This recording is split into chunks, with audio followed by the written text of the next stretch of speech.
امام جلال الدین رومی رحمۃ اللہ علیہ نے اپنی کتاب حکایات رومی میں لکھا ہے کہ ایک شخص نے حضرت موسیٰ علیہ السلام سے درخواست کی کہ اسے چوپایوں اور پرندوں کی بولی سکھا دے۔ حضرت موسیٰ علیہ السلام نے اسے منع کیا کہ یہ بات خطرناک ہے، وہ اس بات سے باز آ جائے۔ اس نے اصرار کیا تو حضرت موسیٰ علیہ السلام نے اسے کتے اور مرغے کی بولی سکھا دی۔ صبح کے وقت اس کی خادمہ نے دسترخوان جھاڑا تو باسی روٹی کا ٹکڑا گرا۔ مرغے نے اس ٹکڑے کو اٹھا لیا۔ کتا مرغی کے پاس آیا اور اس نے کہا کہ مرغا تو دانہ بھی چگ سکتا ہے اور کتا دانہ نہیں کھا سکتا، اس لیے مرغا اور روٹی کا ٹکڑا اسے واپس دے دے۔ مرغے نے کتے سے کہا کہ چپ ہو جاؤ، غم نہ کرو، آقا کا گھوڑا کل مر جائے گا، تجھے اللہ پیٹ بھر کر کھانا کھلائے گا۔ مالک ان کی بولی سمجھ رہا تھا، اس نے گھوڑا فروخت کر دیا اور اپنے آپ کو نقصان سے بچا لیا۔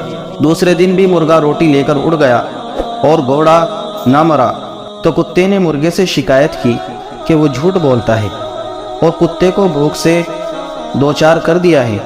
مرغے نے کتے کو تسلی دی کہ گھوڑا مرا تو ہے لیکن دوسرے گھر میں جا کر مرا ہے، فکر نہ کرو، کل مالک کا کھچر مر جائے گا اور اسے صرف کتے ہی کھا سکیں گے۔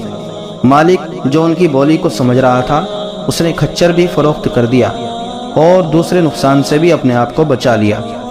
دوسرے دن کھچر مرنے کا واقعہ نہ ہوا تو کتے نے مرغے سے شکایت کی کہ تجھے آئندہ کی کوئی خبر نہیں ہوتی، ویسے ہی ڈنگے مارتا رہتا ہے، تو جھوٹا ہے۔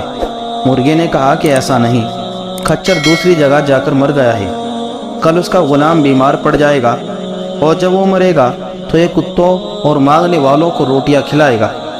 مالک نے یہ سنا اور غلام کو فروخت کر دیا اور دل میں بڑا خوش ہوا کہ اس نے کتے اور مرغے کی بولی کو سیکھ کر بڑی عقل مندی اور ہوشیاری سے کام لیا ہے اور کس طرح 3 نقصان سے اپنے آپ کو بچا لیا ہے۔ تیسرے دن اس محترم کتے نے مرغے سے شکایت کی کہ اسے جھوٹا، فریبی اور دغاباز کہا۔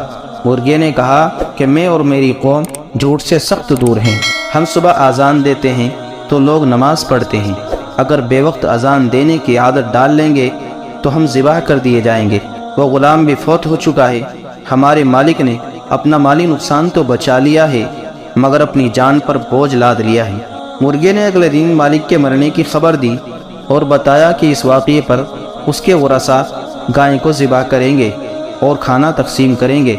یہ سن کر وہ شخص حضرت موسیٰ علیہ السلام کی طرف بھاگا اور سارا واقعہ سنایا اور بتایا کہ میں ڈرا ہوا ہوں کہ کتے اور مرغے کی پہلی تینوں باتیں سچی ہوئی تھی، اب جب کہ انہوں نے اس کے مرنے کی خبر دے دی ہے تو حضرت موسیٰ علیہ السلام ہی اب مجھے پناہ دے سکتے ہیں۔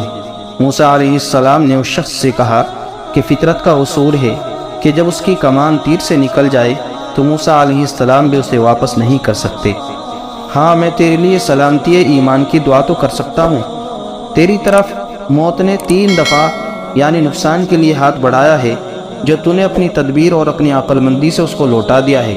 اگر تو ایسا نہ کرتا تو موت تیرے مالی نقصان سے پلٹ جاتی اور یہ بڑی مصیبت اس قدر جلدی تیرے سامنے نہ آ کھڑی ہوتی، اب اس سے راہ فرار نہیں ہو سکتی۔ معزز دوستو، آپ سے گزارش ہے کہ ہمارے چینل کو سبسکرائب کر دیں اور برابر میں لگی گھنٹی کے بٹن کو بھی دبا دیں۔ جزاک اللہ، شکریہ۔